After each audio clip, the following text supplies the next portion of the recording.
How you doing? I'm Mark Tremonti, play guitar for Alter Bridge.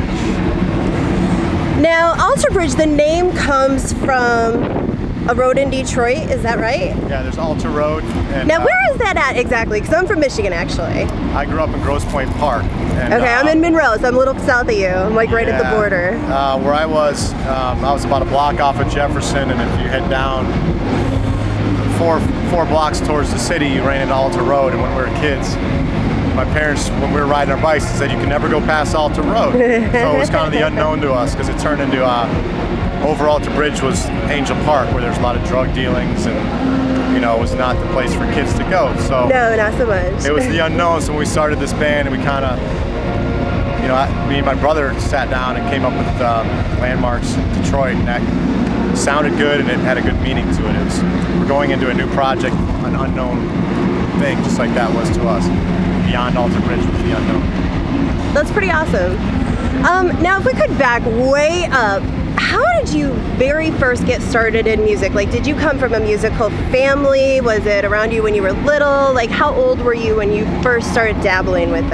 I was 11 years old. I wanted to play guitar for years before that, but I finally got it because my buddy was selling a guitar for $10. Hey, you can't pass up that deal. So I bought that and started at 11. Nice. Yeah. Now, do you dabble in any other instruments, or have you tried throughout the years? Well, I tracked the bass on on my third record, and then I bought a drum set, but I never got good at that. Never hurts to have around for jam sessions, though. Yeah, that's for sure. I can do a four on the floor beat, but that's about it. That's it.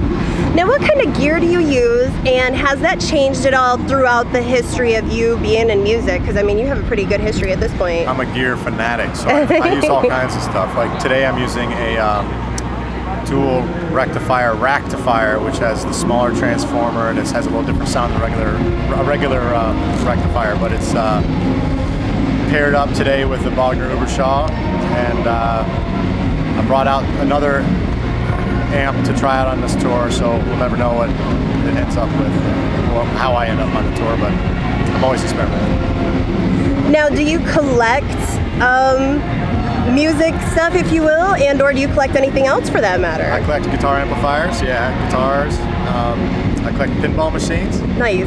What's your favorite? Medieval Madness.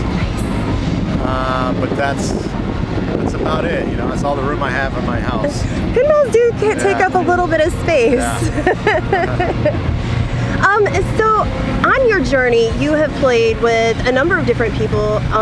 Do you have, besides Alter Bridge right now, do you have any other projects that you're working on? I have my solo band, so I'm working on that next record right now. It'll be our fourth record with my solo band. Now, who's going to be playing with you in that? Eric Friedman plays guitar, backup vocals. Garrett Whitlock, who you just met, is the drummer.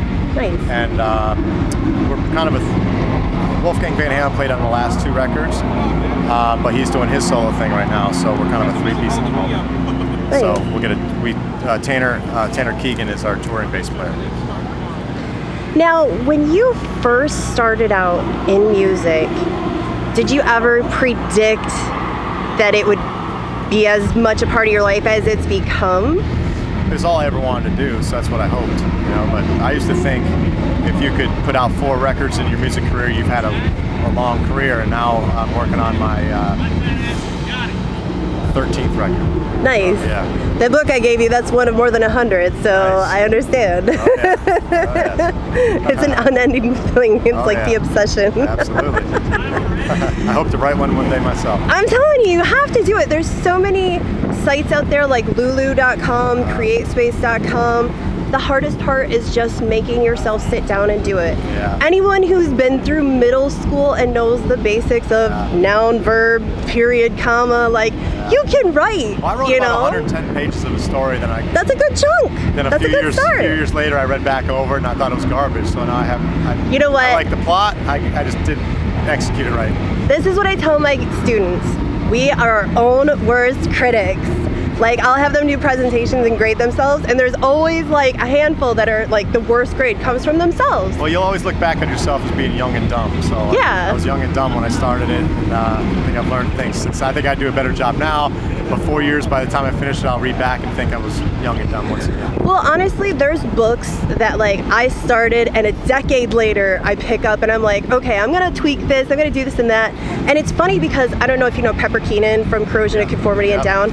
He's in a couple of my books. He's like my Cheshire cat, but long story. Anyway, we toured together on Ozfest back in 2002. He's a cool guy. But anyways, he just told me, he said, you know, you might be like me and some of your best writing might come when you're young. And, you know, at the time you're just like, you got those teenage nerves and you're like, this sucks, Yeah. And then you come back later and you're like, you know, this wasn't so bad after all. What if I did this instead of that? And, you know. It works for music too. Some of my oldest stuff, some of my favorite stuff.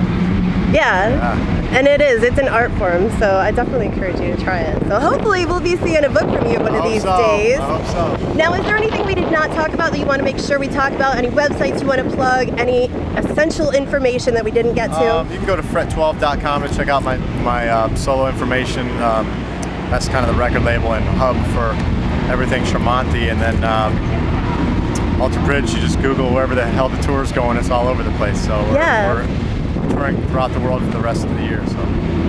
Well, we're definitely looking forward to it. Thank you so much for taking the time to talk to us, and you have a wonderful rest of the day here at Fort Rock Festival in Fort Myers, Florida. Thank you very much. Oh yeah, I forgot I have a new amp coming out next year. So yes. What is that? Tell us. It's a Paul Reed Smith signature. Right now it's called the MT15, 15 watt head, and it smokes. It's really, and where will that be available at? Paul Reed Smith will probably announce it at NAMM this winter, in January, and then it'll be available hopefully everywhere. Who knows? Awesome. Yeah. All right. Well, we're looking forward to it again. Thank you so much. Thank you. Have a beautiful day, okay? You too.